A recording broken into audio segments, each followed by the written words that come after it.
long day, I got a lot to say. It feels like I'm carrying a 2-ton weight. I go to see a friend. Hello, I'm Monsignor Patrick Winslow. And I am Father Matthew Kauth. And we are speaking from the rooftop. A podcast brought to you by 10 Books, in which we invite you to join our conversation out here in the open air, Where we look out upon the world around us from the rooftop of the church and share with you what we see. Makes me wanna scream from the rooftop to the screen till I know I Hello there. Greetings, how are you? I'm fine.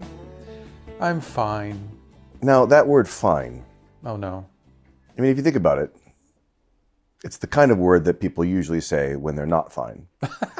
And especially, No, I actually mean it imagine a that way. I mean it disgruntled as person fine. like, I'm fine, right? Right. And yet it has the history of saying something quite spectacular, if you think about it, right? Fine. A very fine Very fine. XYZ, right? Well, I don't Something regard that myself as has a kind of the highest. And this is my fineness. question: are you saying about yourself that you are fine? Well, I would never dare do that. You just hope other people will do it. But right, I feel that way. I think to a certain degree. As long as you don't walk by a mirror. No, never. No. Don't look if you do. That's right. We have faces that were made for radio. Well, I tell you, you just look at those older photos and you think, wow, It's hard to believe. It's so hard to believe. so different. So my mother the other day says to me, Matthew, who's cutting your hair? And I said, no. the same person's been cutting it for the last 30 years, like Father Bittner. And she goes, it's a lot grayer. Well, It doesn't depend upon the barber. He's not tinting it. The funny thing is, I don't really see it so much, but your mom would. She would notice it. It's But I don't. I mean, I turned white long ago. yeah, the white fox. Yeah. Well, it's just the sage hair of Moses. That's right. The incandescent love that comes rising out of your heart and singes your hair. It is. Every time I exit prayer, my hair glows, even a lighter shade of white. Like unto Moses, you put a bag over your face too.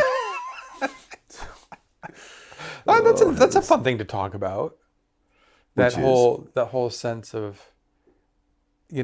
approaching God and that sense of immanence and transcendence. It's really very beautiful. It's kind of where we live in so many ways. Mm-hmm. But I don't know if you. Yes. Well, I remember reading. It was definitely Ratzinger. I think Spirit of the Liturgy, but it could have been Into Christianity or some other thing he wrote. I can't remember, but it was something he didn't write as Pope. It was something that he had written previously. And he talked about, it definitely Spirit of Liturgy. He talked about the simultaneous immanence and transcendence of God as reflected in Moses' experience on Sinai. That with the, wait, hold on. Yeah, with the burning bush. Oh, okay, the burning bush. Yeah. And how the burning bush was also a type of symbol of God's both simultaneous immanence and transcendence. That it's paradoxical. That on the one hand, God is immanent and is being manifested that way in this epiphany, this manifestation of God's divine presence, but also is so utterly transcendent that paradox is reflected by a bush that's burning but is not consumed. Among, I'm sure, many other ways to interpret that passage. Sure. But he brought that up and he spoke about it as, I think, a typology, as a prefigurement to the worship of God that comes to us by way of Christ in the passion, death, and resurrection.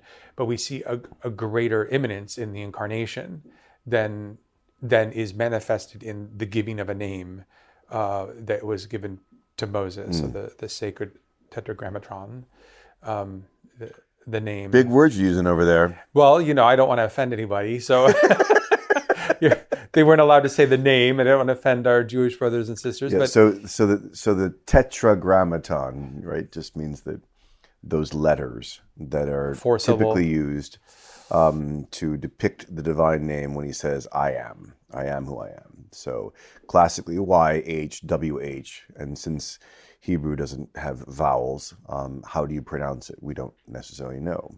Right. Because we have the consonants. Without it being a living, spoken reality, we're not exactly sure.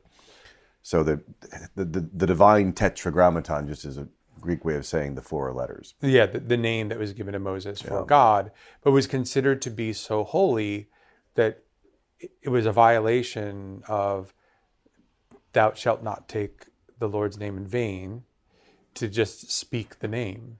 So they came up with another way to refer to the name, which is... It's funny, I was just using this recently in a class in Philippians, when it speaks about Jesus did not deem equality with God something to be grasped at. Of course, he's making reference there to the fall, the grasping of equality by the first man, the first woman. Rather, he emptied himself and took the form of a slave, even though he was in the form of God. So this Philippians text is said by scholars to be a hymn that was probably sung. So if it got legs to the point where Paul's referring to it to the Philippians, how old is this thing? Especially if Paul's writing just 20 years after the life of Christ. So this hymn is so advanced in terms of a knowledge of who God was and who Jesus is, that it just manifests the clarity that the early church had before it had to articulate things because of a heresy this or heresy that. But it gets down to the bottom, and I had never noticed this before, but kurios, of course, is the word Lord. We say Kyrie eleison, for example. Kurios is the word in the Septuagint, the Greek translation of the Hebrew, that was used to replace the divine tetragrammaton. And so you go through this beautiful hymn about Christ being in the form of God, meaning he is God, taking the form of man, and then at the end it says, and then being exalted, whose name is above every other name, and his name is Kurios, Lord. He gives him the divine name there. It's so very beautiful. But pursuant to your point, you have utter transcendence relative to being in the form of God, utter immanence in terms of the incarnation, to be sure. Right. Emptying himself, taking the form of a slave. And yet, I think, if I recall correctly, that passage of Ratzinger, bushes don't somehow stay on fire without being consumed. And it thus has that sort of dual aspect to it.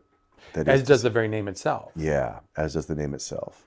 Which is a revealing of a name, but not really a name. Yeah, exactly. Right, it's a simultaneous, I'm giving you a name, but it's so utterly transcendent, it's not a name as you can even grasp it. And St. Thomas, as you know, will take that and use the Latin infinitive, since if I were to say, I am, full stop.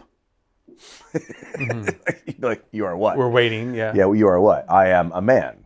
I am walking. I am singing. I am jumping. I'm talking to you. I am gets defined.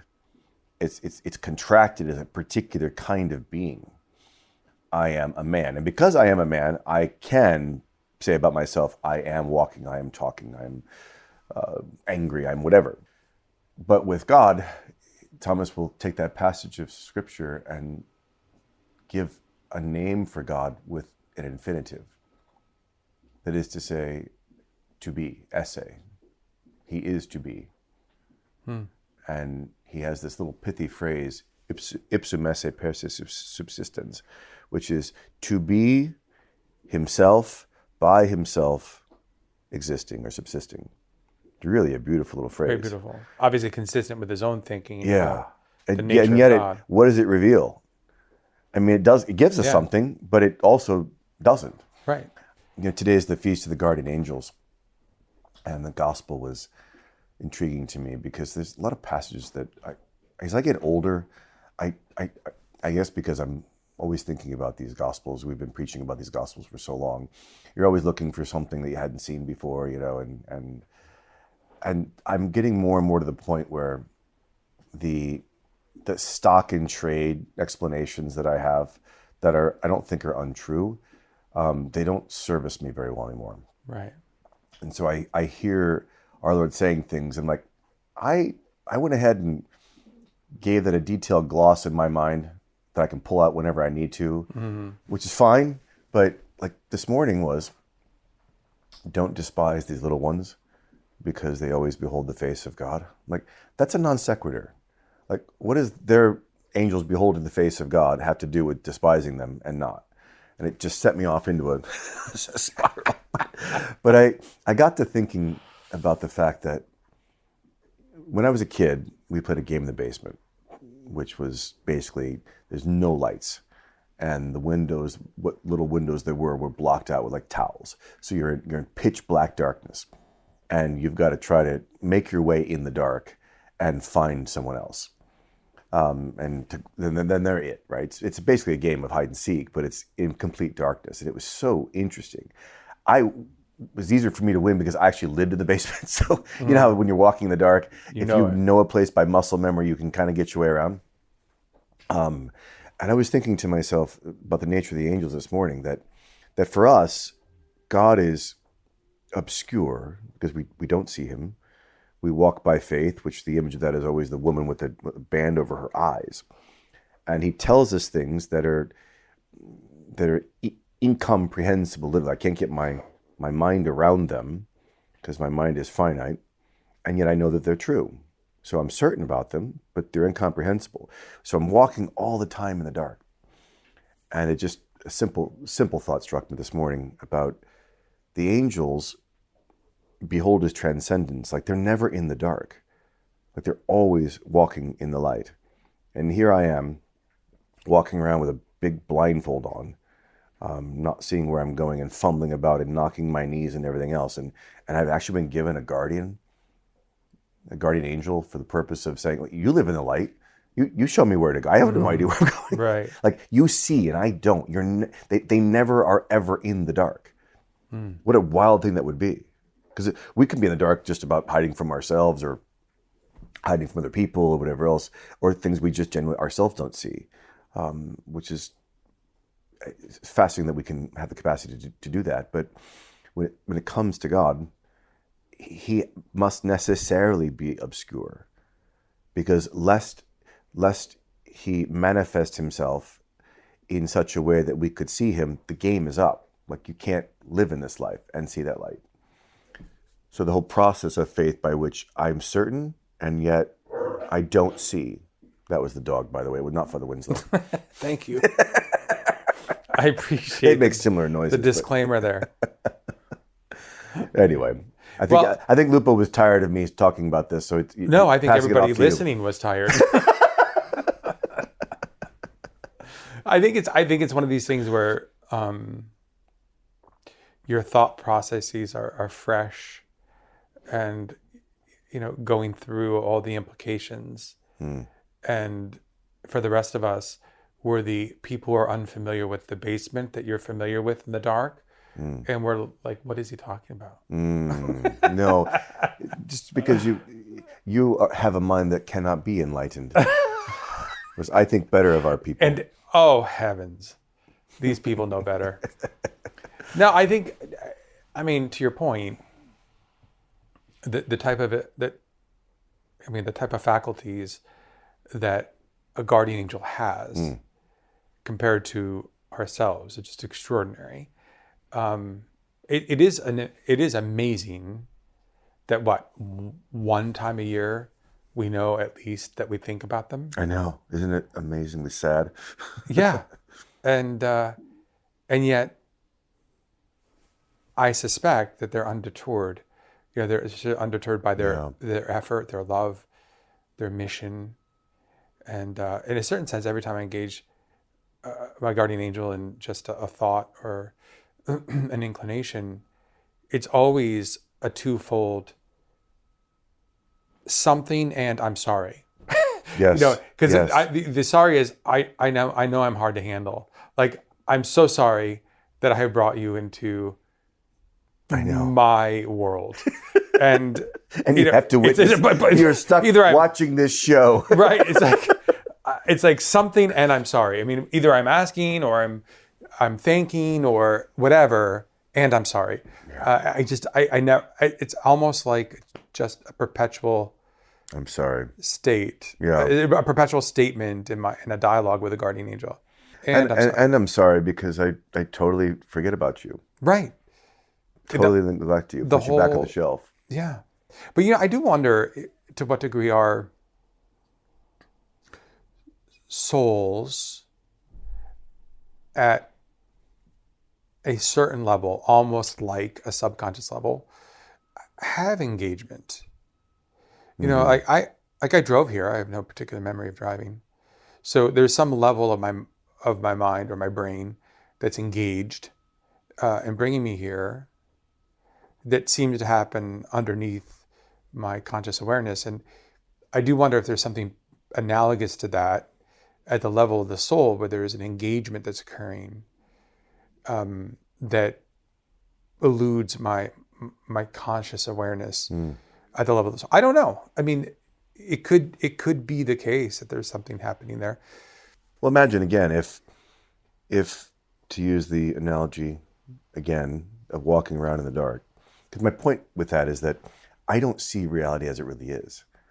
I see physical things that really are, but I don't know what they all mean. I don't know what they are in the big picture of providence. I don't know what they are as manifestations of God's will or the spiritual realm. I try to see those things. I want to see those things, but one has to be really attuned to pick up on them, because my brain can't process all that either. Just like you can't think about one thing and think about driving. It's either you're going to think about driving or not think about driving. Right. And just habitually drive while you think about something else. And if I could see everything, it'd be a different world, obviously, but my angel can. And so imagine it, to use the analogy, if we're downstairs in the basement and it's pitch black and we're walking around and we can't see a thing, but the angel can see everything, or a friend of ours could see everything. And that friend was allowed, if you will, to move things out of your way, put things in your way, make certain sounds, make certain gestures that to you are just sub-level of where your senses are. But it's enough of an indication that something's different, something's happened, something's in front of me, something's behind me, whatever. Mm-hmm. Like you'd have intimations of activity and intentionality. And I think we do get that. Mm. I mean, don't you feel like sometimes when, for example, if you're being redirected. You're being redirected. Yeah. Or on the flip side, right. the non-guardian angels, talk about the other ones for a minute. Like if you decide, for example, to go to confession, what's going to happen? You're going to find some obstacle in your way. Right. Always the case. Like some reason why you can't go, you get a flat tire or whatever happens. So you're getting it on both sides. Like you can explain the thing in your material world as you wish to explain it. Sure. But it's not that. You're explaining things in the dark. You're right. not knowing but there might be some intentionality. Yeah. That's happening. And I think that happens a lot. I agree with you there, and that's kind of going to the point that I was making, just in a different way. You're being more concrete about it, but is there some level of engagement that's occurring? Yeah. That are just not consciously, for lack of a better word, on the level of the soul aware, and that we do have more of a robust relationship than we were aware of. But I don't know. I mean, I would like to think that meeting my guardian angel face to face, so to speak, wouldn't feel like a stranger. Yeah. I'd like to think that it's more like my constant companion. I know. That I would have that concomitant feeling. Me too. That interpersonal thing. And part of me believes, I believe more that to be the case in the end than not, even if I can't intellectually or consciously grasp a persona of my guardian angel or even specific actions. But I don't know, I feel like when the veil is lifted, mm-hmm. there will be an awareness. I think it's going to be one of those moments where you say, There you are. That was you. Yeah. That was you. Yeah. Yeah. And I know you, and Yeah. And I know you know me. And I know you know and me. I'm sorry. And I'm sorry. It's like the period on the end of a sentence every time you talk to your guardian angel. And I'm sorry. And I'm sorry. And I'm sorry you have to deal with me. Yeah. So, All right. into that. Well, that was fast, lightning round. That really was, in part because our circumstances require it today, but and I think in part because I think we came to a natural Landing. Yeah. Yeah. So prayer to your guardian angels. Yes. And before we go, what do you have? Well, my go-to is always on the cooking front, but in the world of my cooking, I'm in the process of doing some kitchen renovation, and boy, that's a headache. I mean, fantastic, because you're moving towards something that's great, but boy, every detail. I mean, Are you doing it? No. Okay. No, we have contractors and things, but Okay. so a really great young couple, Catholic guys who Nice. have a construction business, so a contractor business. So we're really grateful for them. And anyway, you just don't think about the details of life until you're forced to pick them. And you're like, Well, it's wow. so true. I mean, typically you're moving into a place, especially as priests. Yeah. Like we move into rectories. Uh-huh. We move into churches. And yeah, over the course of time, you change this, that, or the other. But usually it's fix caused by this. something breaks and you have to Right. do something. But when you have the capacity and the desire to create something anew, Mm-hmm. you realize how hard it is Mm-hmm. to dot every I and cross every T. I mean, it's because the questions are legion. They never end. They don't. And I don't know what's harder, having a perfect blank slate where nearly every option's available, or having constraints that are hard to navigate. Yeah. I mean, at least the constraints narrow options. But Yeah. to be fair, if I had every option available, that's overwhelming. It's overwhelming. So I don't know what's worse. Yeah, it's I like mean, in the case of a kitchen, It's like usually, a menu at Fuddruckers or something, right? right. It never ends. It never ends. Like Cheesecake Factory menu. It's like, this is not helping me narrow down. Yeah. But I'm on chapter 3. but What do you want? I'm on chapter 3. I don't know. I need an hour to read finish this the book. Yeah. But, so in a certain sense, I mean, the way kitchens go, typically, if you're not building the house, you have a certain amount of space and you have ways in which you can kind of eke out some more space. But there are physical constraints. So we're dealing with that and, navigating through that. And there's a certain amount of puzzle to all of it, trying to solve the puzzle. But I'm at a point now where I think we solved some of those puzzle-like elements. So now I'm in the realm of the few things where I have a range, like a broad range of options from tile and counter and things like that. And it's tough. I've watched a number of videos and about how you make these types of decisions and what you want to think about. On the one hand, you don't want it to be so neutral in the end that it's kind of like, why did we do all this? Or so specific that you Or redo it so in 10 years. bold, right? That you're Yep. within a year, a couple of years, you're like, turn that off. Do you remember the rag rolling rectory? Oh my gosh, my orange walls. Yeah. But they were, to be fair, it was like a terracotta, and not dissimilar to some of the wall I see here, but it was a ragging technique. This was back in the early Yes. 2000s. So he hustled up his priest friends, and we all had to spend. It was a the design on a the dime majority of effort. our life that year. It was design on a dime. And It was. part of the doing it on a dime was roping you guys in who Exactly. came to visit me. So the place just desperately needed to be painted, and so Winslow, being who he is, Like, let's go decided- farmhouse look. Decided for a color palette that was a bit extravagantly weird. It was not weird. it was. It was like clay, like pottery clay. I know, But but there's a reason we had to redo it. We did, maybe. I don't even remember.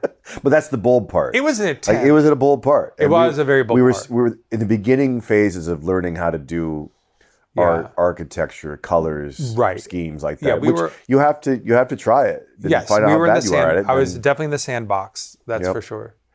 Well, in any event, as were so, mine, my first rectory, and Oh, I know. And now look at big things happening all the time in our construction worlds.